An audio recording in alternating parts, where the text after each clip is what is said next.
আজকে খই দিয়ে একটা কিছু বানাবো। আজকে আমি খই দিয়ে বানাবো মাছের ডিমের কোপ্তা।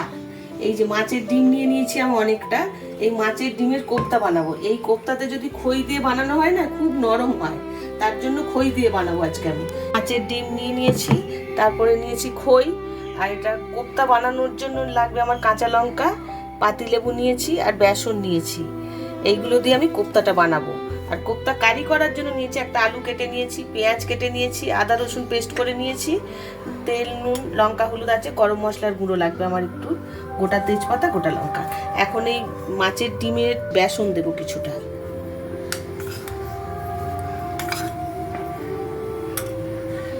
দেবো 2 টুকরো লেবু চিপে দেবো আমি,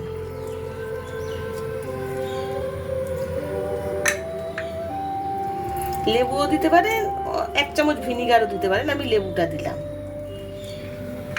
দেবো কয়েকটা কাঁচা লঙ্কা কুচিয়ে দেবো,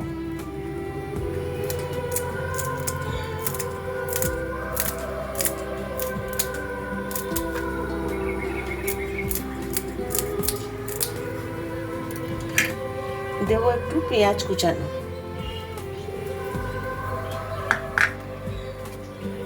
দেবো এবার খই, আর দেবো নুন। সমস্ত উপকরণগুলো দিয়ে আমি এটা ভালো করে চটকে মেখে নেব। মাখা হয়ে গেছে সমস্ত উপকরণগুলো দিয়ে, এখন গ্যাসটা জ্বালিয়ে নেব। তেলটা গরম হলে, কড়াইতে তেলটা গরম হয়ে গেছে, এখন এই ডিমের কোপ্তাটা আমি একটা একটা করে দিয়ে দেব।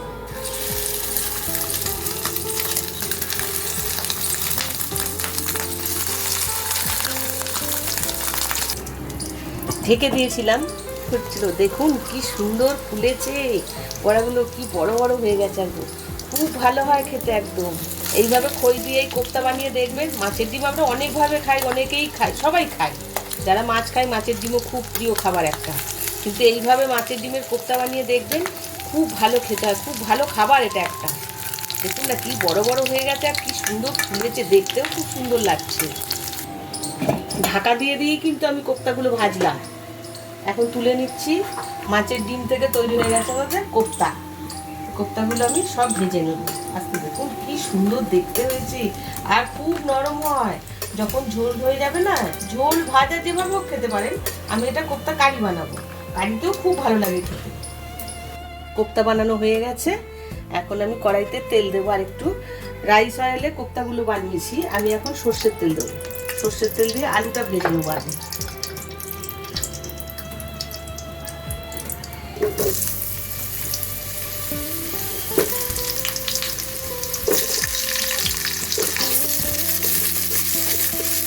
আলুটা একটু নুন দেবো, একটু হলুদ দেবো, দিয়ে আমি লাল লাল করে ভেজে নেব।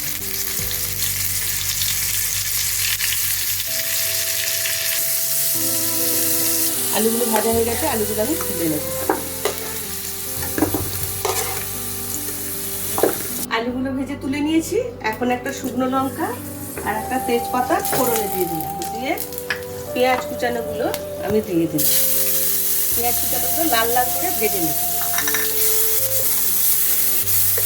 পেঁয়াজটা লাল লাল করে ভাজা হয়ে গেছে, এখন এই আদা রসুনের পেস্টটা আমি দিয়ে দিলাম।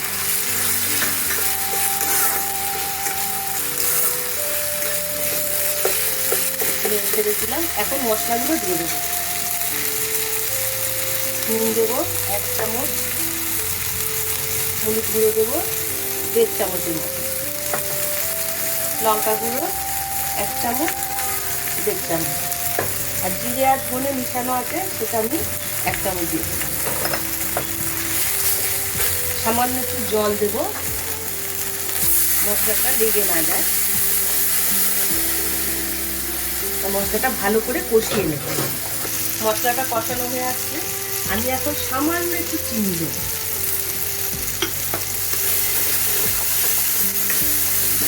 দিয়ে এখন আলুগুলো এর মধ্যে আমি দিয়ে দেবো।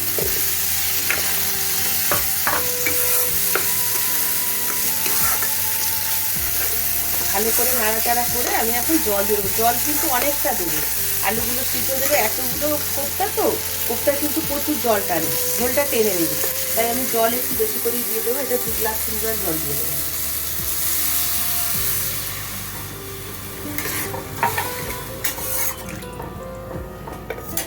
এখন আমি 5-6 মিনিট ঢেকে দেব। 5-6 মিনিট হয়ে গেছে, এখন আমি ঢাকাটা খুলে দেখি। ঝোল একটু বেশি দিয়েছি, কারণ এই কোপ্তাগুলো প্রচুর ঝোল টেনে নেয়। আলুটা প্রায় সিদ্ধ হয়ে এসছে। হ্যাঁ, এখন এই কোপ্তাগুলো তুলে দেবো সব।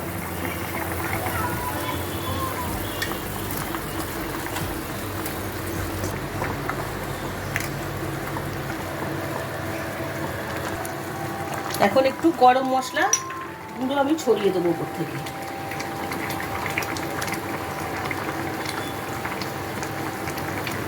দিয়ে আমি 1-1.5 মিনিট ঢেকে দেবো। 1-1.5 মিনিট হয়ে গেছে, ঢাকাটা খুলে দেখি। একদম রেডি হয়ে গেছে মাছের ডিমের কোপ্তা কারি। গ্যাসটা বন্ধ করে দিলাম। একদম গরম ভাতে, রুটির সাথে, পরোটার সাথে, সব কিছুর সাথেই খুব ভালো যাবে। এইভাবে বানিয়ে দেখবেন। এই মাছের ডিম অনেকভাবে খাওয়া যায়, কিন্তু এইভাবে রান্না করে দেখবেন, দারুণ খেতে হয়, দারুণ। মানে টেস্টটা একদম অন্যরকম হয়। আর খইটা দিলে না সফট হয়, ভিতরটা একদম নরম হয়ে যায়, ভেঙে যায় না, কিন্তু খুব সফট হয়।